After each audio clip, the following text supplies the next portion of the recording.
বসির, তারপরে খোকন, আপনার হচ্ছে রফিকুল, বাপ্পি, এটা হচ্ছে অন্যান্য বাপ্পি, এরাই অবৈধভাবে এখন ব্যবসা করছে।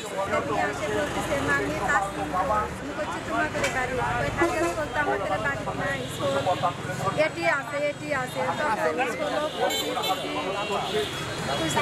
দেখি স্কুলের মাথা আমার হাতের কাছে পটকাটা আর আমাদের এলাকা কেউ তৈরি করুক এবং যারা আছে যারা আপনার অবৈধ ব্যবসা করে এটা যেন সরকার থেকে যেন বন্ধ করে দেয় একবারে।